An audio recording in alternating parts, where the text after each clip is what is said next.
Hello, everyone. So, welcome back. I hope this will have a voiceover with it because I'm wanting hearing people, deaf people, students, interpreters, and all of the above to watch this. So, who am I? I am a daughter of a deaf, hard of hearing woman. My mother, she is hard of hearing, and also she can't speak. Not at all. So the reason being is not really important, but for context, she had surgery and had cancer. Now she doesn't have cancer anymore, but she still can't speak because of it. Plus, she's also hard of hearing. That means that she uses sign to communicate.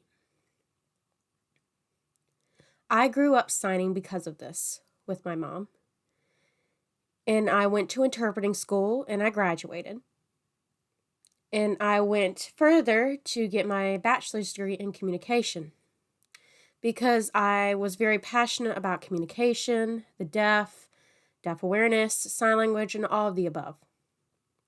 And over the years, my mom has taught homeschool students ASL, basic level, for high school and middle school, not college level.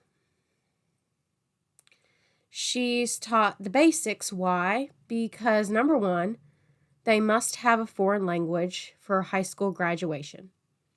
And second, also, some students have problems learning written or spoken languages like Spanish or French. And the reason for this is they may have a learning disability or many different things.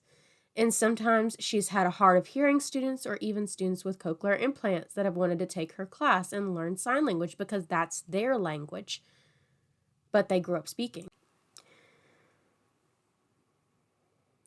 She really is passionate about her job, but recently, over the years, some things have happened that we have both noticed. And so I wanted to bring this to the attention of YouTube. So, deaf and hard of hearing people grow up signing, please comment your thoughts below. I want to know what you think. But please be respectful only. No swearing or bullying or cursing, anything like that. Please, only respectful comments. Thank you. I am being respectful, but I won't comment on who specifically. Student, a parent, a teacher, a child, a teenager, an interpreter, doesn't matter. I'm not going to comment specifics. Some people have came up and the only thing that's important is that these people don't know ASL. They didn't grow up signing. They don't have much or any deaf awareness at all. Okay? That's the only thing that's important. Maybe they went to a school to learn a little bit of ASL, but that's it. No interpreting. So just for context. So, some hearing people say, well, your signs are wrong to my mother. And the reason why is it's not the same as in the book or on YouTube. But you must understand that book and YouTube are usually written and made by who? Hearing people. A person who did not grow up signing, like myself, or signing every day, like my mom, like deaf people who struggle daily, every day, to communicate with this hearing world. Okay? So you cannot criticize a Spanish-speaking person and tell them the book doesn't say it the way you're saying it, so you're saying it wrong. That's not right, right? You wouldn't do that because it's not your language. You don't know why. It's the same thing as English having an accent. It sounds different, right? So sometimes English words don't look the same as what they're written, right? Okay, so for context, in the bigger picture. So, a person came to my mom and said, your signs are wrong. They're not the same as in the book. They're not the same ones on YouTube. What YouTube? What books are you reading and watching? And by who? What my mom teaches is from college textbooks. but brought down to a high school level. For children who are in high school, who maybe have a learning disability or need to learn slower, to have that slower process in order to obtain and understand information, not fast like college level, to become an interpreter. No. But people who are on YouTube or who write sign language books, they are typically hearing. They don't ask a deaf person if this is right. They just do it. They never ask deaf people. So why do they write it? To make money off of a deaf person's language. Do you think that's right? It's not. And another problem is people who say, well, I work with deaf people. How? Well, I help teach them how to speak. Speaking is not signing. You have no experience or as a professional in signing. Please understand that. Or maybe you're saying, my husband, his mom is deaf. Okay, so your mother-in-law knows sign language. Have you grown up with your husband your entire life? Did you grow up signing with his mom? No. Or even, does his mom sign or speak as a deaf person? These are important questions. So to expand on the background is important of the person who is teaching and when you're learning sign language. There's been problems constantly coming up with hearing people using English signs to teach and saying that's the right way.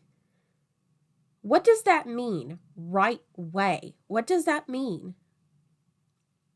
For example, my favorite example, my mom uses it a lot in her classes, and I usually explain it in class for her in English to her students, so that way it's easier for them to understand.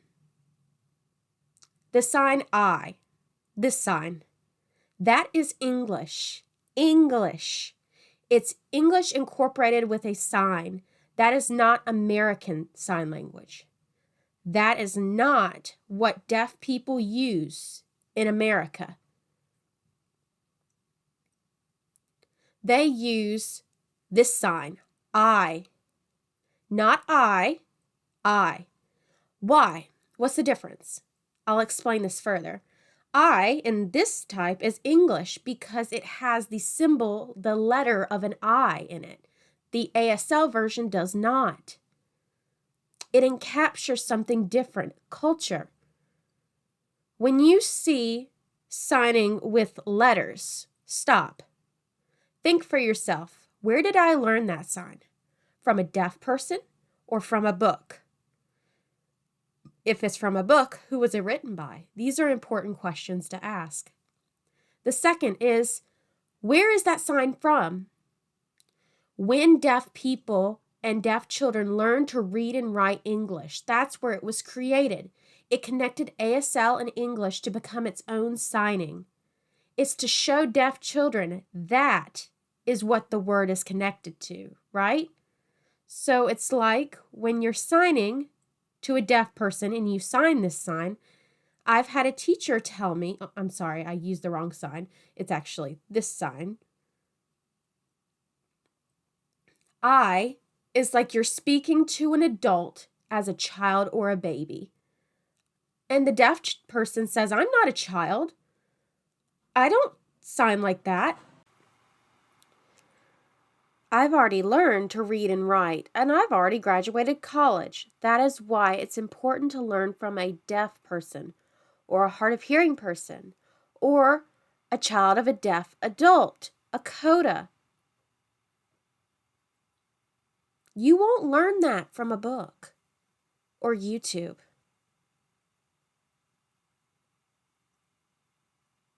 Suppose you're deaf and watching this. Please comment below if you use the sign I.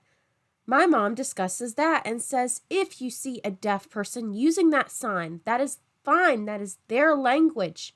Let them use what they want to use. The same with hearing people. We use specific English words that we prefer. It may sound different in different places, but it's the same word. We don't go criticizing each other. And if you do, that's looked down upon. Do you have many friends if you do that? I don't think so. That's why we don't. It's the same with deaf people. We don't criticize. Now, suppose a hearing person were to come up and sign like this. A deaf person would first ask if they were deaf. And if they're not, then they would correct them. And the reason being is it's not your language. And I hope that clears things up. And I just wanted to make this short video. And I know sometimes I go off the point, but understand that maybe I'll make more videos about this, but I thought this was a very important topic. You can't learn ASL, American Sign Language, from a book or YouTube, only from a teacher who is deaf, hard of hearing, or a CODA, a child of a deaf adult, because they grew up signing. But they are last because the first two are more important than the last. They've been signing more. Thank you for watching. And I hope this helps. And please look in the comments to maybe see if a deaf person wants to add, because I'm open. I love you guys.